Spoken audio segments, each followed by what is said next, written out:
Hello, here's something different. I've been playing Zombie City Defense 2. It's quite an interesting game.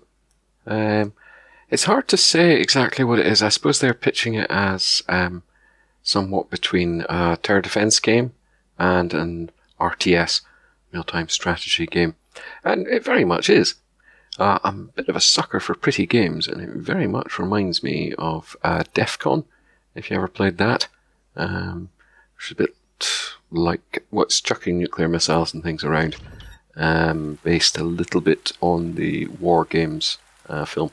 Anyway, there's certainly a charming look to this, and the devs have really done a lovely job of making it look nice. It is slightly odd in that you can't see your own units.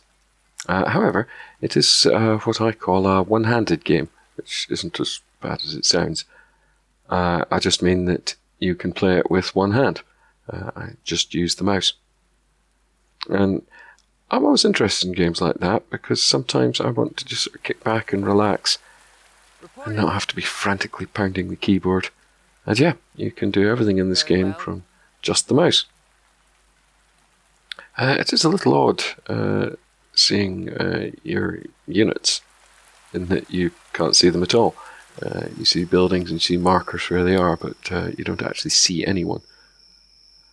You need to use a variety of units, such as engineers, to capture buildings, which then provide resources for you, which allow you to make more units, and thus blah, blah, blah, blah, blah. So, very much a real-time strategy in that sense.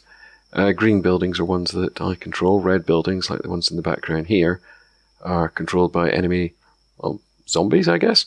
It's Zombie City Defense 2, so yeah. And I think it's a very pleasant game. There's a surprising amount of depth to it. Effectively, you have to sort of mediate between two strategies. Either you sit still and sort of build up your forces before pushing out, or you take it out onto the map very early on. And if you push too far too soon, you risk being very weak and beaten very easily. If you sit back and build up your forces, you don't gain much in the way of resources, so you'll actually have a difficult time building up your forces, and you can easily be rushed. So you've got to kind of find a middle ground between these strategies. And yeah, it's very interesting in that way.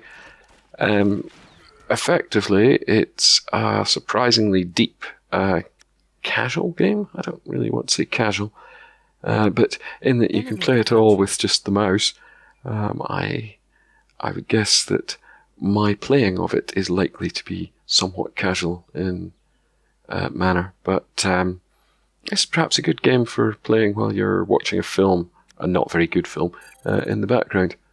And certainly I've got a whole pile of films that I vaguely want to see, but I don't really care enough. I'm certainly not going to be captivated by the story. So this is kind of the perfect game for that. Copy that. I haven't found any problems with it at all. I'm absolutely in love with the presentation of it. It just looks lovely. Unit ready. And that is something I really like from a game.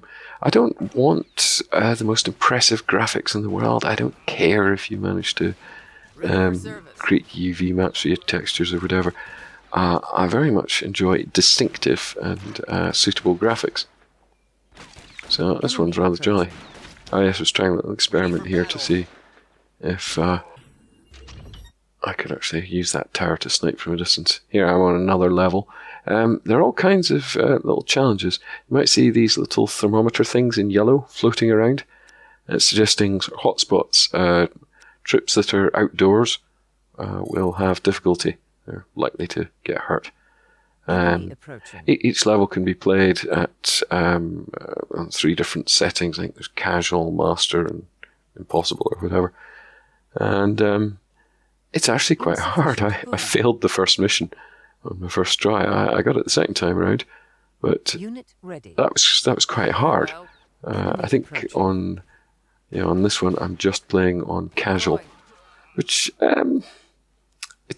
the difficulty levels don't make a huge difference, but there's a subtle enough difference that it provides more well, right, slightly less of a challenge, but it's just enough to get by. And I was quite surprised on this mission. I'd gone out there, I'd set up machine gun turrets and things, or sort of tower defense-y style, and I was trying to push on to the buildings just down the road from this base. And blow me, but I got absolutely massacred. I kept getting pushed back and pushed back, until by the end of this level, I had run out of all units. And I was just relying on running out the clock. I mean, you'll see here the clock's at 93%. I have to finish day 15. And yeah, I just ran out the clock on this one and just squeaked through. But then that gives me enough points to be able to unlock more units or things. So yeah, quite fun. In tower defense style, you can upgrade the damage that your units cause. But it's a unique game.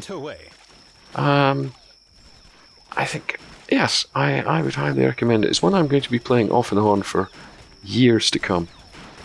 Oh, small disclosure, I received a free key for playing this game and reviewing it, so, there's that. My opinion may be coloured by this dreadful bribery.